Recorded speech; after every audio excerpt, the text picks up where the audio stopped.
this top value here being 1. All right, so finding the graphs of these functions, working with the range and the domain. Finding the range, one thing you can do is you can go through and try to graph the picture of what the function looks like. Okay?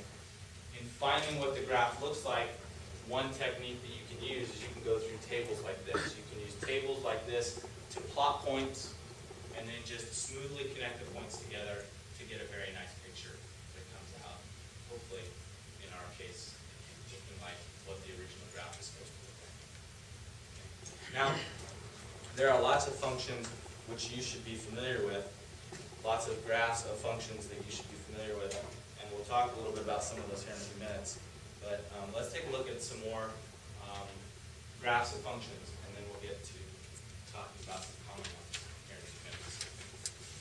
All right, so to give you a couple functions just to make sure you're warmed up. Get into some other ones. So we're just going to graph these functions. And the first one, the next one we'll look at is y equals x squared. Try y equals x plus 5. And then the third one's where you're going to have to do a little more work. Function minus x for x greater than 0, sorry, x less than 0. X squared between 0 and 1. And then finally 1 for x. Alright, so let's graph these functions. And you probably know off the top of your head exactly what the graphs of the first two functions look like. And that is good, because these are some fairly common functions that you should be relatively familiar with the graphs of. Okay. Graph of the first one. What does the graph of y equals x squared look like? A V. What? It's a V. Your V's and my V's may be a little different, and that's fine. I would call it more of a U shape. A V, that's what my V's look like. That's a different function that we'll maybe talk about later, but it deals more with functions of that type. I would call this more of a U shape. Graph of the first one is a U shape, and when we're talking about this U shape, there's a couple of things that we need to talk about with it as well. This is a U-shaped graph that opens up. Okay? That's sort of some key ideas about this graph that you need to identify, is that it's a U-shaped graph that opens up. Okay?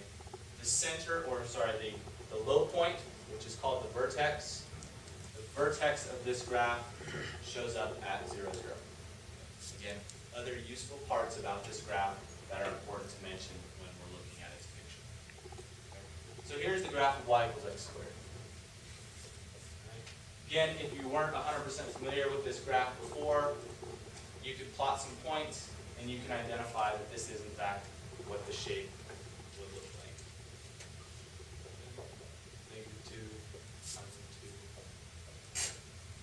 some value 4. And again, you can just plot some points and get this picture like this if you want. Okay. All right, what about the second graph? What is that a graph of? Second graph, y equals 2x plus 5, is the graph of a line. And when we're talking about graphs of lines, again, there are some important things that we should talk about. We shouldn't just say it's the graph of a line, because there's lots of lines out there, and there's millions and millions of lines running around in math world. Not a horizontal line. Horizontal would be parallel to the ground. Not horizontal.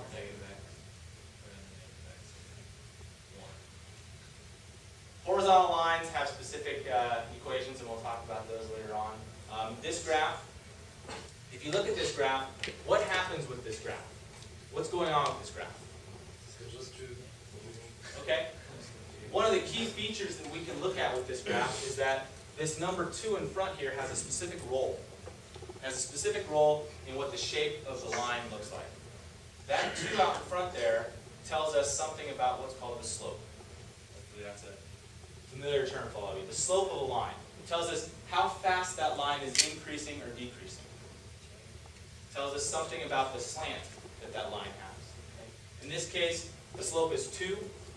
It's a positive 2, so that tells me that as I move from left to right across my axis, my line is getting higher. Okay?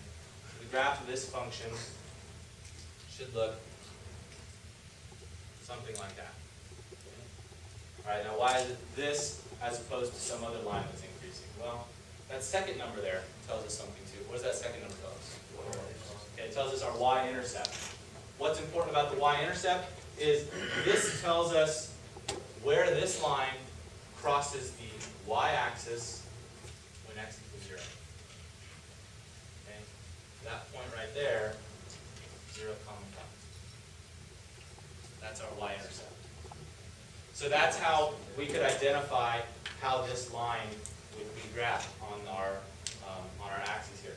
Okay? It's increasing, so it's moving up as we move from left to right. It crosses right there at 0, 5. So that's our line in this particular case. All right, good. And now what about this this last one? This last one has a lot of stuff going on in it. You'll remember we talked a little bit about functions of this type yesterday. This is what's called a piecewise defined function. It tells us what goes on in each piece of the domain that's specified in our function. All right, so we need to sort of figure out what the graph of this thing looks like. Well, first thing I'm going to do, I'm going to draw my axes up here. My x's and my y's. There it is. All right. Now, what I'm going to do is I'm going to focus on each individual piece, but I'm only going to worry about it when I'm in the appropriate domain. Okay? So first things first, I'm going to start my graph moving from left to right, and I'm going to start with the stuff that's negative. Okay, so I'm over here on the negative side. When I'm on the negative side, what does my graph look like? Okay. The graph of y equals minus x. Okay. Minus x is very similar to this equation, right?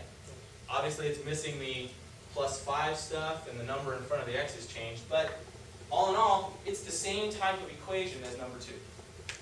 So this is the graph of a line. What's going on with this line? It's got a negative slope. So as I'm moving from left to right, what's happening to that line? It's going down. Okay? Now, all right, there's lots of lines that go down. If I'm having troubles identifying exactly what that line looks like, just start plotting some points. Okay? Plot points on the negative side over here, see what happens. Well, what happens at, say, negative 1? At x equals negative 1, y equals 1. So negative 1, positive 1, there's 1 point. Okay? Pick another one. Say negative 3. If I plug negative 3 in, what do I get out? Plug in negative 3, I get positive 3 out.